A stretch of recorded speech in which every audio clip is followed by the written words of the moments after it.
Clark, Grue, thank you so much for joining me today and having a chat with us on Alberta Impact about some really great things that you guys are doing and very unique way and perspective of approaching global access. So President CEO of, or President Founder of Rainmaker, thank you so much for joining us. It's a pleasure, Bryce. It's really great to be here with you, and I'm really enjoying what you guys are doing for Alberta. So it's great to be here and be part of the story this week and as we go forward in Alberta. That's awesome. And we're happy to tell your story. So first off, let's start there. So tell us a little bit about yourself and Rainmaker and how this call kind of came to be.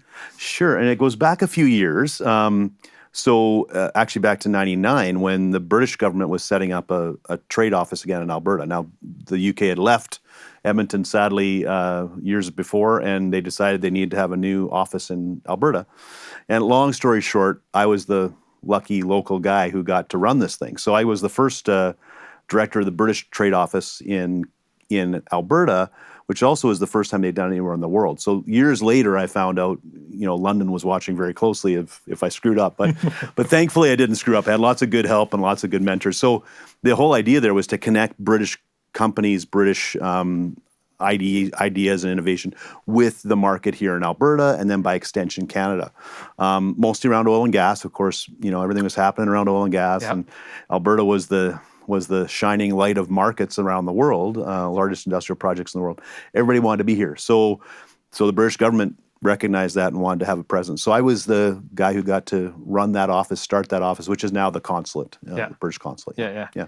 And so you clearly saw an opportunity as time kind of went on, and you found that, hey, I think there's something here that we need to explore a little bit more and get more involved in. And that's when Rainmaker came about. Tell me a little bit about Rainmaker then. So, sure, the story is quite interesting. 2002, I was still working for the British government, and I was in Glasgow talking to this really thick accented Glaswegian, right? Great guy, a pump manufacturer, great guy. And I saw a great fit for him here in Alberta. And I thought, okay, this is great, right? And so he asked me to tell him all about Canada and the oil and gas industry and all that. And I told him, and he said, great. How do I do this, right? And I said, well, you need to find someone who can represent you in the market and get an office and get established and put your flag in the ground. And, it's not that hard. It'll cost you X sort of thing over the first year and get going.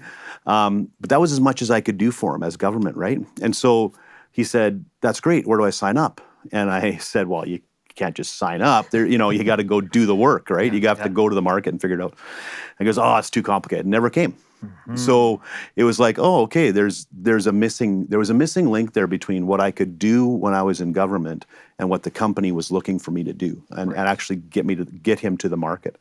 So that was where I said, okay, there's an idea.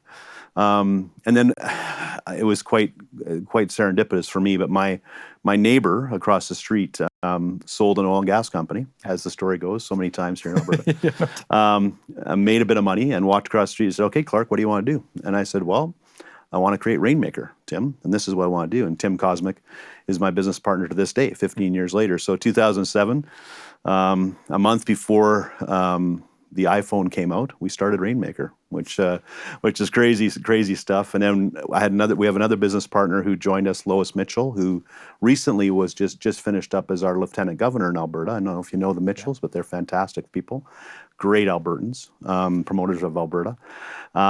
So Lois joined Tim and I. We started Rainmaker back in 2007. Yeah.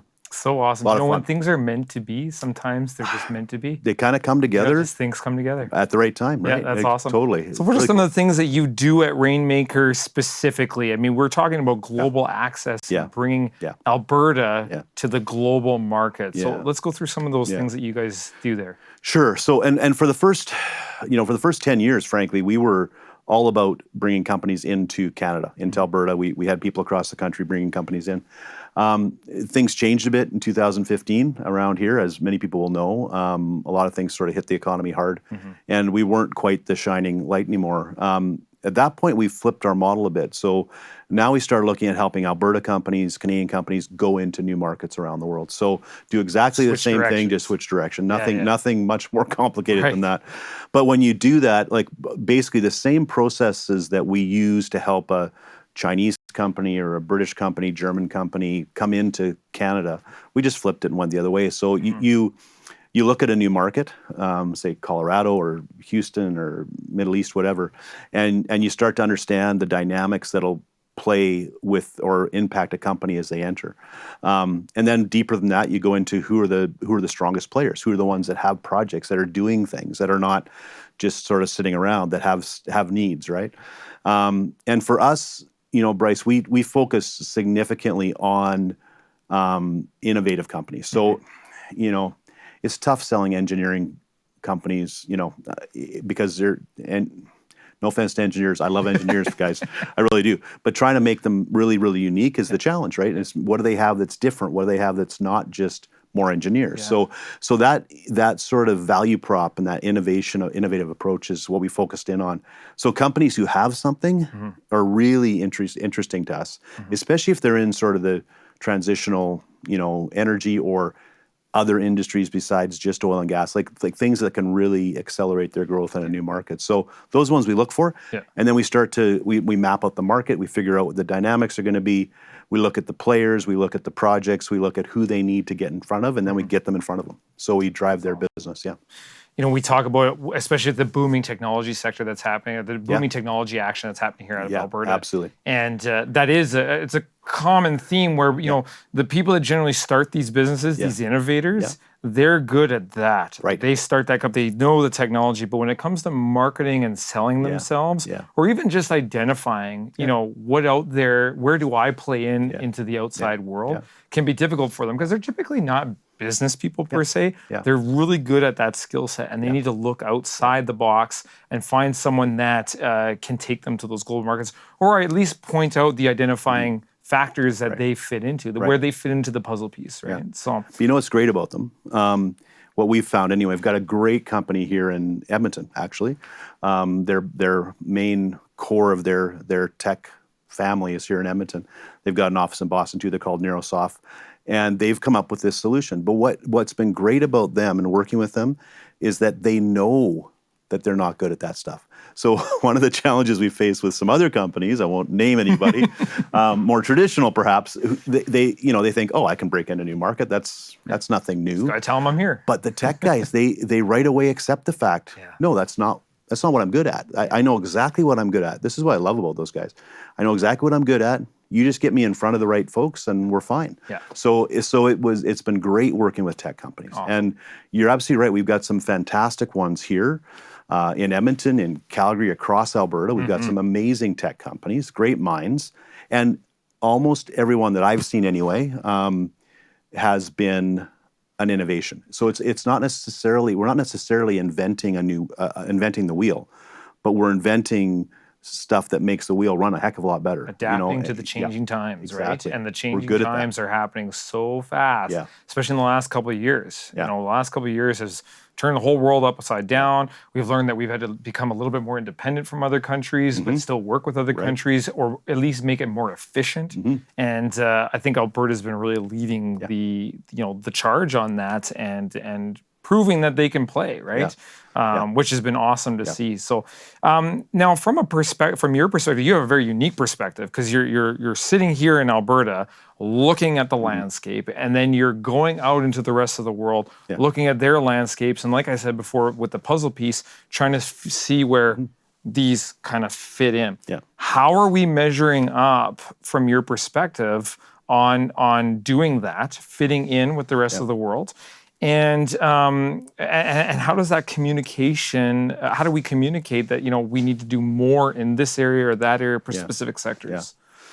Great, massive question. That's a massive question. That's true. And that's okay. We might need to break it down.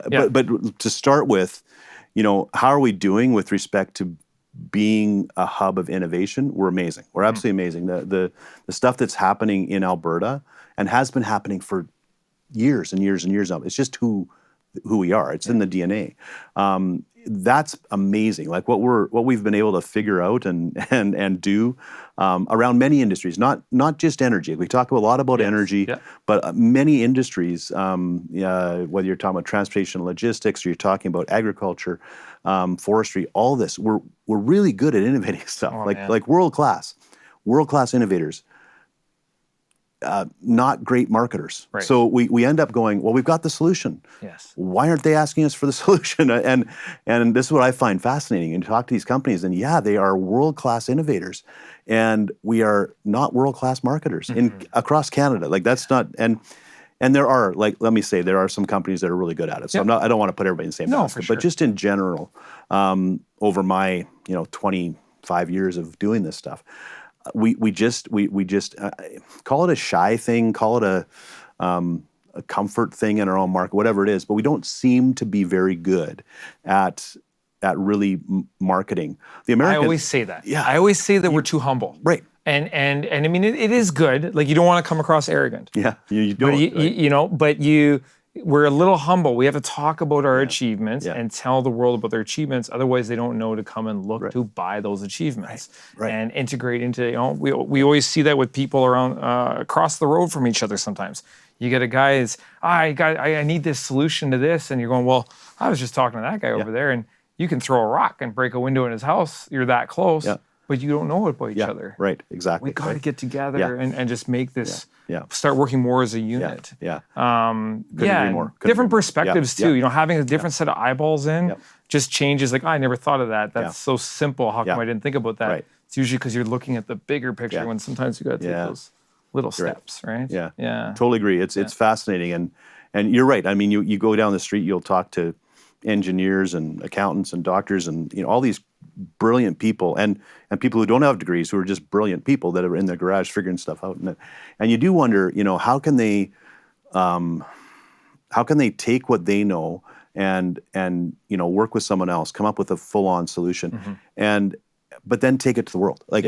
Because unfortunately, Alberta and Canada is not a very big market. It's a good market, just not a very big market. Yeah. So to scale companies in Canada is very difficult. It's not really that big. Yeah. I often share the story that Washington State, the GDP of Washington State, is the same as the GDP of British Columbia plus Alberta plus Saskatchewan plus Manitoba.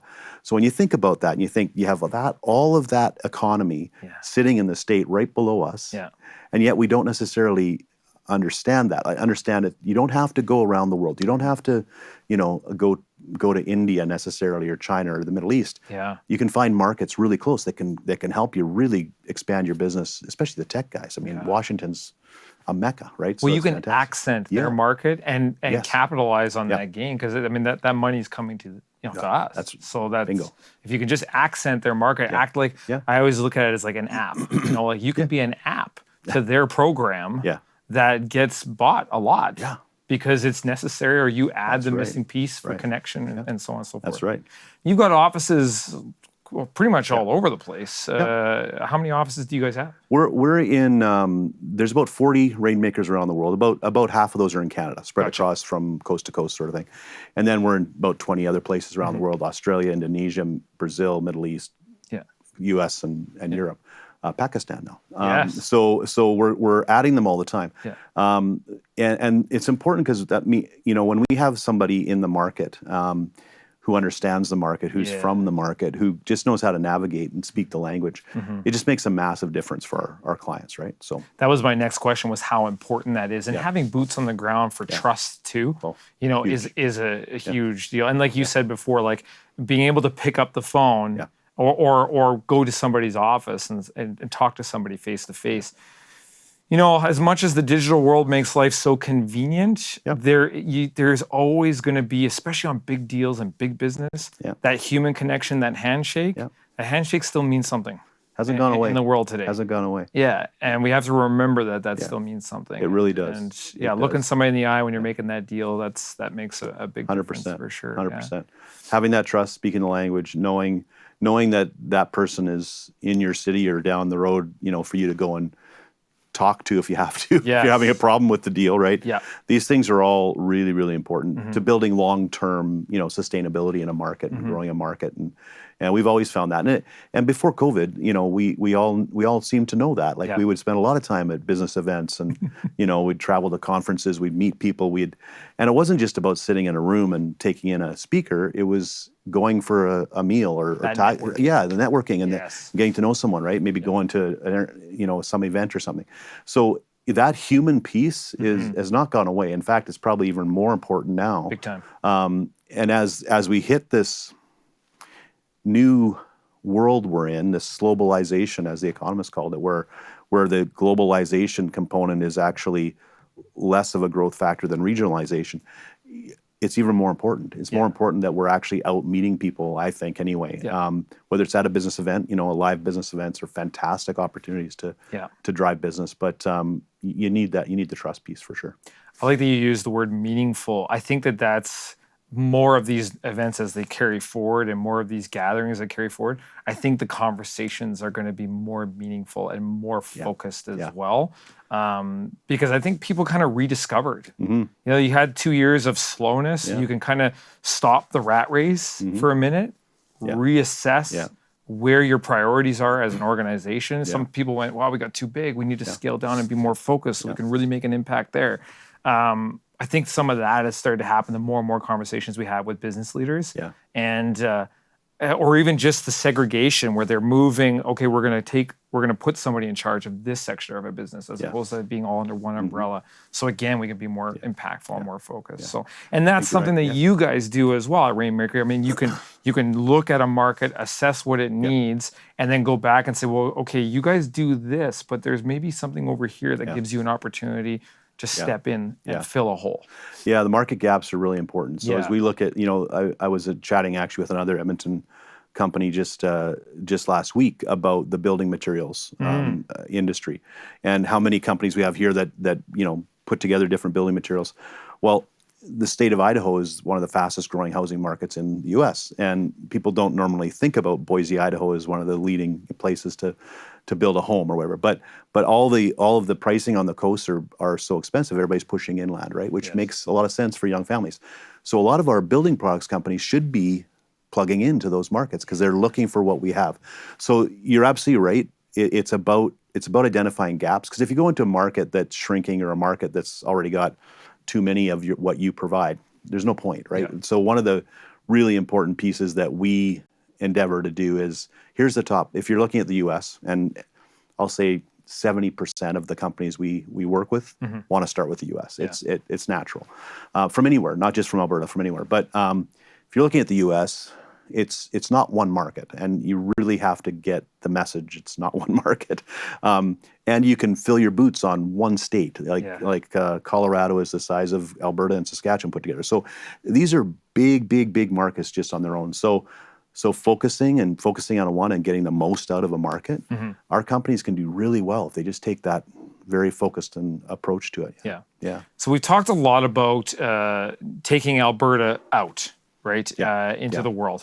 Let's talk a little bit about bringing companies investment here. In. The Alberta Advantage. That's an age-old saying for Alberta, the Alberta Advantage, right? Sure. And we have a ton of them. And let's talk a little bit about that. What is such a great incentive that Alberta offers for companies, talent, workers to come here and do it from here?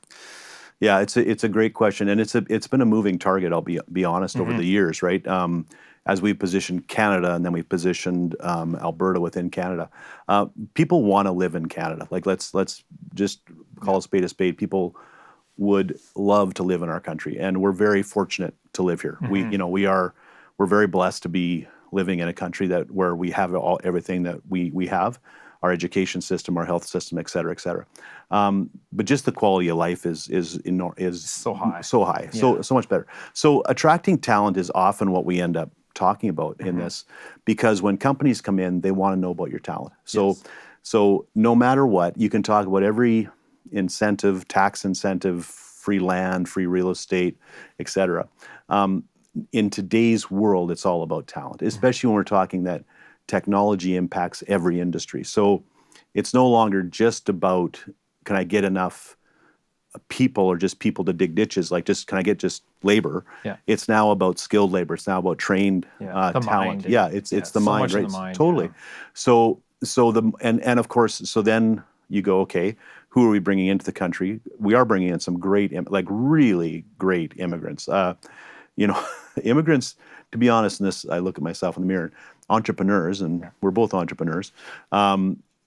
Actually, a lot of our entrepreneurs in Canada, the most successful ones, are immigrants. Yep. They aren't folks that have been born here. So fourth generation Albertan, and pretty proud that I'm still have that entrepreneurial spirit to me. But not everybody does, right? Mm-hmm. So a lot of people, prefer a more steady job. We need those immigrants to be entrepreneurs, start new companies, start new ideas. And so as the companies look at Alberta, I'll be pretty blunt here. We're not the best market to come into. We're not a big market anymore. They used to come here because of the oil sands, because of the big projects. You could sell all your stuff into the market. We're 4.5 million people. We're a fairly mature market. It's not a big market, but it can be a great place to market from. So companies coming in here from Europe and then going into the States, fantastic. Asia coming in here, going to the States.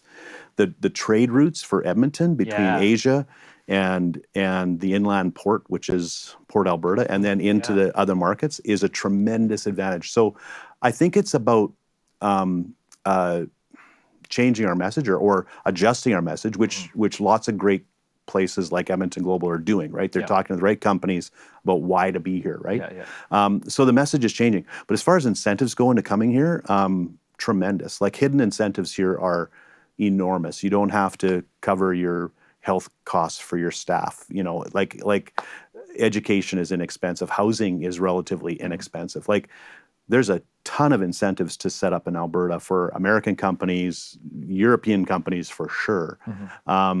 And companies from across Canada. I mean, we're a cost leader in many of these pieces, right? Oh yeah, I mean, when you look at the cost to exist in other areas of the country of Canada, it's quite costly compared to Alberta. I mean, housing, you talking schooling, like all those things. And you brought up a great point, which is that Port Alberta, which I think a lot of people aren't aware of.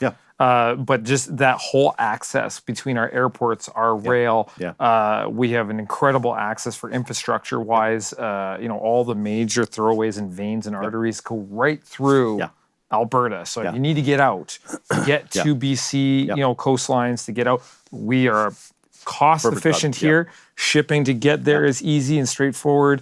So people need to keep an open mind when they're developing their business plans about where do I want to be.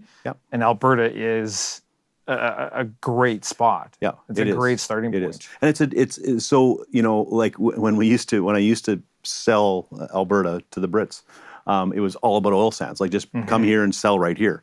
We just have to change. We're just changing. I think we're adjusting well to how we position Alberta in the ecosystem. And you're exactly right, Bryce. It's that intersection, right? You have the port and the rail hubs that come into our two main cities. You've got the highway corridor that goes all the way from Alaska down to Mexico. There's everything, and the pipeline system, of course, is enormous. I mean, it's everywhere. So, and then of course, air, right? Airlift is very strong with both the airports in Alberta. So we have a lot of advantages. And there's a lot of, this will be an interesting one for Albertans too. There's a lot of advantages. We often probably would debate this between having one mega city like Vancouver and British Columbia, Toronto and Ontario, Montreal, versus having two strong centers, right? And as much as we sometimes like to not like each other for sporting reasons, and that's fine. Healthy competition. No. Always great. It's always good. It's always positive. It's always positive. But there's a real strength in having two distinct and unique cities from what they offer, from how they function, how they think. Like it's like I grew up in the Vancouver area. It's not quite the same. There's not another city to bounce a different thought off of in BC, really. So in Alberta, we have that, and it's not a negative thing at all. It's really a strength for our province.